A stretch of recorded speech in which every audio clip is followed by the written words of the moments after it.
इसलिए मनुष्यों से मत डरना, मनुष्यों से मत डरना, क्योंकि कुछ ढका नहीं जो खोला ना जाएगा। कुछ ढका नहीं है जो खोला ना जाएगा। सारे पर्दे वह खोल देगा।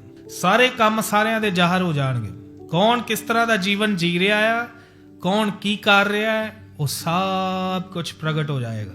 कुछ ढका नहीं जो खोला ना जाएगा, खोला ना जाएगा, और ना कुछ छिपा है जो जाना ना जाएगा, ना कुछ छिपा है जो जाना ना जाएगा।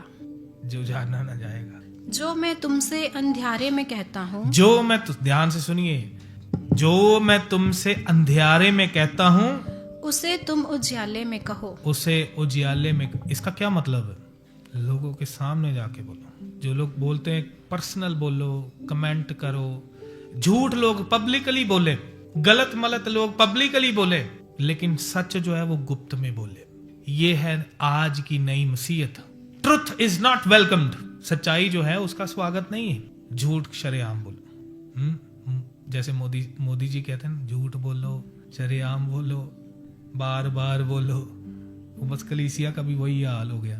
झूठ बोलो, सच ना बोलो। सच बोलोगे तो हम आजाद ना कहीं हो जाएं। सच बोलने से क्या होंगे? तुम सच को जानोगे, सच तुम्हें स्वतंत्र करेगा, आजाद करेगा। सच ना बोलो, सच से हम आजाद हो जाएंगे। हमें गुलाम ही रहने दो, हमें झूठ में ही जीना है। ये है आज की मसीहत। यहाँ क्या लिखा है? जो मैं तुमसे अंधियारे में कहता हूँ, जो मैं तुमसे अंधियारे में कहता हूँ उसे तुम उजियाले में कहो। जाओ शरेआम उनकी चर्चाएं करो। और जो कानों कान सुनते हो, जो कानों कान सुनते हो उसे छतों पर से प्रचार करो। छतों पर खड़े होकर प्रचार करो। किधर से? छतों पर से खड़े होकर प्रचार करो। जो शरीर को घात करते हैं, जो शरीर को घात करते हैं पर आत्मा को घात नहीं कर सकते, पर आत्मा को घात नहीं कर सकते, उनसे मत डरना। उनसे मत डरना, पर उसी से डरो, पर उसी से डरो जो आत्मा और शरीर दोनों को नरक में नष्ट कर सकता है। जो आत्मा और शरीर दोनों को नरक नरक में नष्ट करेगा। कई लोग ये भी सिखाते हैं कि शरीर जो है वो नरक जाएगा, आत्मा परमेश्वर के पास चला जाएगा। देख लो, आत्मा और शरीर दोनों जाएंगे नरक में। पहले पूरा बॉडी जलेगा, फिर से नया बॉडी आ जाएगा, फिर से जलने के लिए। ऐसा रिपीटेडली लाइफ टाइम होगा, अनंत तक ऐसा ही होता रहेगा। कीड़े आएंगे, आपके मांस को खा जाएंगे, पंजर आ जाएगा, हड्डियों का ढांचा आ जाएगा, फिर से ऊपर मांस आ जाएगा, ताकि फिर से कीड़े आपको खाएं। ये है नरक। और उधर कौन डालेगा हमें? यदि हम नहीं चले तो कौन डालेगा? परमेश्वर ही डालेगा, शैतान नहीं डालेगा। शैतान को तो खुद यहोवा ने डालना है नरक के अंदर, प्रकाशित वाक्य में लिखा। सो किससे डरना चाहिए? बोलिए। परमेश्वर से। परमेश्वर से। किसी का भय नहीं मनाना, किसी से नहीं डरना। अब समय है। मैं खुश हूं कि हमारे बीच में परमेश्वर आने वाले दिनों में चेले खड़े कर रहा हूं, जो सेवकाई करें, जो सेवा को आगे लेकर जाएं। खुदावंद हम में से खड़े कर रहा है लोगों को धीरे धीरे। ऐसे मन, ऐसे जीवन तैयार कर रहा है खुदावंद, जो सेवकाई को आगे बढ़ाएंगे, परमेश्वर के कलाम को, सच्चे कलाम को आगे लेकर चलेंगे, शिक्षा को आगे लेकर चलेंगे। परमेश्वर कर रहा है काम हमारे जीवन में, और मुझे इस बात की खुशी है। हालेलुया। क्या पैसे में 2 गोरियां नहीं बिकती? तो भी तुम्हारे पिता की इच्छा के बिना उनमें से एक भी भूमि पर नहीं गिर सकती। जब तक पिता की इच्छा ना हो। हम लोग कल देख रहे थे हाउस ऑफ डेविड का नया एपिसोड जो है देख रहे थे, और एक पहरेदार जो है वे दाऊद को छत से नीचे फेंकने वाला होता, और वे उसे कहता है कि तुम इधर उधर नहीं फिरो, राजा की बेटी, शाऊल राजा की बेटी के साथ ज्यादा बात नहीं करना। वो कहता नहीं तो मैं तुमको नीचे अभी गिरा दूंगा। एंड डेविड का वो कॉन्फिडेंस था उसमें, वो हाथ ऐसे फैलाता है, कहता कोशिश करके देख लो, कोशिश करके देख लो। मुझे पता है मैं यहाँ पर खुद से नहीं आया हूँ, मुझे इधर परमेश्वर लेकर आया है। वो फेथ, वो विश्वास कि जब तक परमेश्वर नहीं चाहेगा मेरा अंत नहीं आएगा, वो ईमान परमेश्वर के ऊपर। एंड जब मैंने वो सीन देखा तो मैं पूरा कांपने लग गया था, और मैंने महसूस किया कि खुदावंद मुझसे बात कर रहा।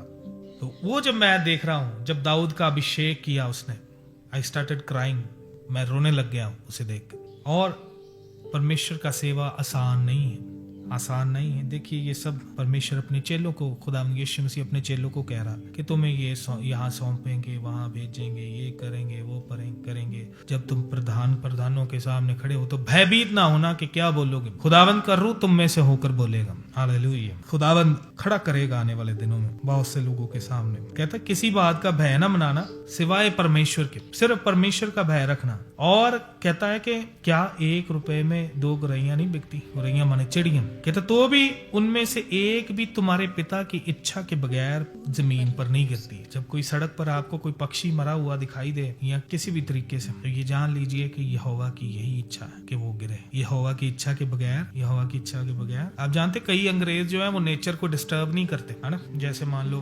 किसी एक जानवर ने दूसरे जानवर को पकड़ लिया, शिकार कर रहा है, या किसी पक्षी ने किसी चिड़िया को पकड़ लिया, किसी बाज ने, तो नॉर्मली लोग क्या करते, छुड़ा देते, पत्थर मारते, छुड़ा देते।